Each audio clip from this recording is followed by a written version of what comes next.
Which have noticed Kiran గారు, అంటే ముఖస్థుతి ఏం కాదు ఇది, నాకు ఆయన వ్యక్తిగతంగా పరిచయం అయింది స్వల్పకాలమైన the way he has taken up the task అనేది గమనించాను.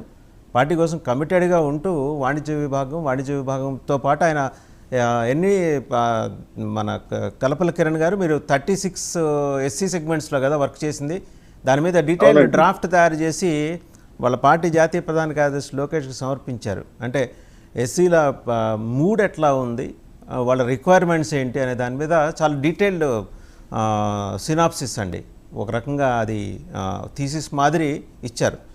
సో అలా కమిటెడ్గా చేశారు ఈసారి తెలుగుదేశం పార్టీని నమ్ముకున్న కార్యకర్తలు. సో ఆ విషయంలో వారిని అభినందిస్తూ, దాంతోపాటు వాళ్ళ పార్టీ విజయానికి, టీడీపీ విజయాన్ని కూడా అభినందిస్తూ, కిరణ్ గారు చెప్పండి, అంటే ఎలాంటి టాస్క్ ఈరోజు మీ ముందర ఉంది, పార్టీ ముందర ఉంది, ప్రభుత్వం ముందర ఉంది? అందరికీ కృతజ్ఞతలండి. ఎందుకంటే ముందుగా మనం గత 5 ఏళ్ల నుండి రాష్ట్రంలో పరిపాలన చూస్తున్నాం సార్. ఎందుకంటే మనం ఈ రోజున తెలుగుదేశం పార్టీ, జనసేన, బీజేపీ కూటమి రాష్ట్రానికి ఎంత అవసరమో నిన్న రిజల్ట్స్ చెప్తున్నాయండి. గత 5 ఏళ్ల నుండి రాష్ట్రాన్ని అసలుకి అధోగతి పాలు చేసి, అసలుకి ఒక ప్రాబ్లం అయితే ఎవరో ఒకళ్ళు దాన్ని సొల్యూషన్ ఎత్తుక్కోగలరండి. ఆ విధంగా ఆ ప్రాబ్లం ఏంటో కూడా, ఒక్క ప్రాబ్లం అనే కాకుండా 100ల కొద్ది ప్రాబ్లమ్స్, అంటే అవినీతి కానివ్వండి, లేదు అంటే అధికార దుర్వినియోగం కానివ్వండి, అంటే జగన్మోహన్ రెడ్డి చేసిన 100 తప్పులకి సమాధానం నిన్న రిజల్ట్ ఒక్కటేనండి. నాలాంటి వాళ్ళు, పార్టీకి క్రమశిక్షణగా పనిచేసిన వాళ్ళు చాలా మంది బయటకు వచ్చారు. అలానే పవన్ కళ్యాణ్ గారు జనసేన నుండి కానివ్వండి, బీజేపీ నుండి కానివ్వండి, ఎందుకంటే చాలా కన్స్ట్రక్టివ్ గా ఈసారి ప్రజల్ని ఏకం చేస్తూ, ప్రతిపక్షాలని ఎలా అయితే జగన్మోహన్ రెడ్డి నోరు నొక్కేశాడో ఆ విధంగా ప్రతిసారి ఈ జగన్మోహన్ రెడ్డికి ఇది ఒక అలవాటైపోయింది. ఈసారి మాత్రం ప్రజలు చాలా అంటే కసితో ఓటేశారండి. ఎలా అంటే పోలింగ్ పర్సంటేజ్ చూసిన దగ్గర నుండి మీరు చూస్తే పోలింగ్ సరళి పెరిగిన విధానం, అలానే ప్రజలు ఓటేసిన విధానం, అలా జగన్మోహన్ రెడ్డి తీసుకొచ్చిన జే బ్రాండ్ మద్యం కావచ్చు, లేదు అంటే కనుక అలా ఒకటి కాదండి, యువత రేపొద్దున ఉద్యోగాలు లేక వేరే రాష్ట్రానికి వలస వెళ్ళిపోవటం, భవన నిర్మాణ కార్మికులు సరిగ్గా 5 ఏళ్ల నుండి పనులు లేక, తిండి లేక రాష్ట్రంలో అంటే పొట్ట చేతి పట్టుకుని వేరే రాష్ట్రాలకు వెళ్ళిపోవటం, అలా ఒక్కటి కాదండి, అన్నా క్యాంటీన్ 5 రూపాయలకి అన్నా క్యాంటీన్ పెడుతుంటే దాన్ని కూడా మూపించేశారండి.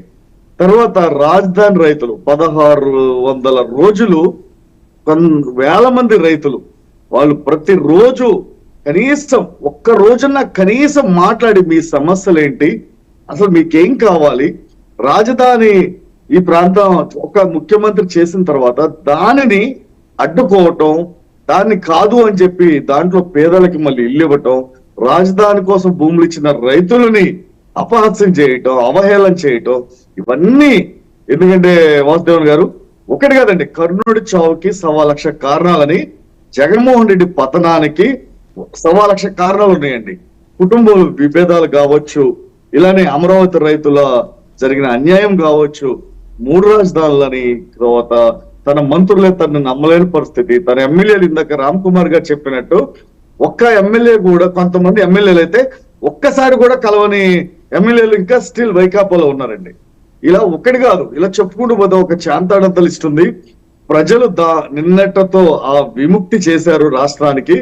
జగన్మోహన్ రెడ్డి రాక్షస పాలన నుండి ప్రతి ఒక్కరూ ఈ రోజున ఒక పండుగ వాతావరణం ఉందండి రాష్ట్రంలో. మొత్తం ఎక్కడ చూసినా సరే, ఒకప్పుడు మన ఆంధ్రప్రదేశ్ లో సంక్రాంతి పండుగ అంటే ఒక రకమైన, అంటే పాడి పంటలు పండి ప్రజలందరూ ఊర్లోకి వచ్చి, అలానే వేరే రాష్ట్రాల్లో ఉన్న ప్రజలు కానివ్వండి, ప్రతి ఒక్కరు ఊర్లోకి వచ్చి ఆ సెలబ్రేషన్ చేసుకుంటున్నారు.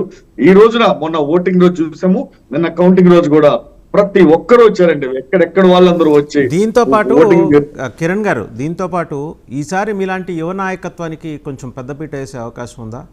ఎందుకంటే చాలా మంది వాళ్ళని స్క్రీన్ మీద చూసి జనాలకి బోర్ కొట్టింది.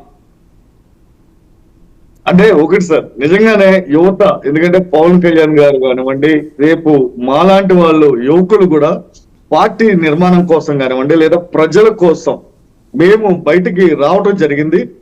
డెఫినెట్ గా చంద్రబాబు నాయుడు గారు కనుక అవకాశం ఇస్తే దానికి 100 కాదండి 150% న్యాయం చేస్తాం డెఫినెట్ గా. ఎందుకంటే మాకు కష్టపడటం తెలుసు కానీ అవినీతి చేయటం, లేదంటే దాచుకోవటం దోచుకోవటం తెలియదండి. ఎందుకంటే మనం ఈ జనరేషన్ పొలిటీషియన్ అయినప్పుడు ప్రజలకి సేవ చేయటమే కావాలి. ఆ సేవ కూడా ఎలా ఉండాలంటే చాలా, అంటే ఇప్పుడు చూస్తే గతంలో రాజకీయాల్లోకి వస్తున్నారంటే, ఒకప్పుడు సినిమా ఇండస్ట్రీలో కానీ రాజకీయాల్లోకి వస్తున్నారంటే కుటుంబంలో ఒప్పుకునే వాళ్ళు కాదండి. ఎందుకంటే సినిమాల్లోనేమో సినిమా అంటే అదొక ఫోబియా, రాజకీయాల్లో అంటే ఎందుకు ఉన్నదంతా ఊడ్చుకుని ప్రజల కోసం కూడా కాదండి తగలేస్తారన్న భయం ప్రతి కుటుంబంలో ఉంటుంది. ఈ రోజున యువకులు ఎంతైనా రాజకీయాలు రావాల్సిన ఆవశ్యకత ఉందండి. ఎందుకంటే గతంలో 83లో నందమూరి తారక రామారావు గారు పార్టీ పెట్టినప్పుడు, ఆ రోజు మీరు ఇప్పుడున్న సీనియర్ నాయకులందరూ చూస్తే ఆ రోజున 23 నుండి 25 సంవత్సరాల మధ్య ఉన్న వాళ్ళందరూ సీనియర్స్ అయిపోయారు. అంటే వాళ్ళని మార్చాలా అంటే డెఫినెట్ గా కొత్త నీరు, కొత్త రక్తం ఎక్కించాల్సిన ఆవశ్యకత ఉందండి. అలానే తెలుగుదేశం పార్టీ అంటే మొదటి నుండి క్రమశిక్షణ గల పార్టీ. ఆ పార్టీలో పనిచేస్తున్నారు అంటే ప్రజలకి ఎంతైనా సరే ఒక అవగాహన, వాళ్ళ మీద ఒక నమ్మకం అనేది ఉంటుంది. రేపొద్దున జగన్మోహన్ రెడ్డి, ఎందుకంటే ఇప్పుడు గెలవటం ఒక ఎత్తు అయితే 2029లో ఈ గెలుపుని కంటిన్యూ చేయటం కూడా పార్టీ మీద అతిపెద్ద బాధ్యత ఉందండి. ఎందుకంటే 164 సీట్లు అంటే మామూలు విషయం కాదు. చాలా చాలా రేపు చంద్రబాబు నాయుడు గారు కానివ్వండి, పవన్ కళ్యాణ్ గారు కానివ్వండి, కేంద్రంలో ఉన్న మోడీ గారు ప్రభుత్వంతో ఏమంటారు ఒక కోఆర్డినేట్ చేసుకుని రాష్ట్రాన్ని గాడిలో పెట్టాల్సిన ఆవశ్యకత ఉంది. ఎందుకంటే ఇప్పటికే 14 లక్షల కోట్ల అప్పు ఉంది.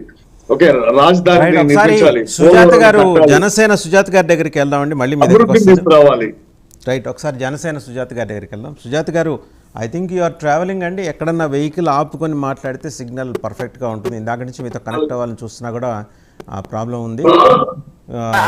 ఎక్కడైనా మీరు ఆపుకోగలిగితే ఓకే, ఎందుకంటే సిగ్నల్ చాలా పూర్గా ఉందండి. మీరు అది చేసుకొని నేను మళ్ళీ మీ దగ్గరకు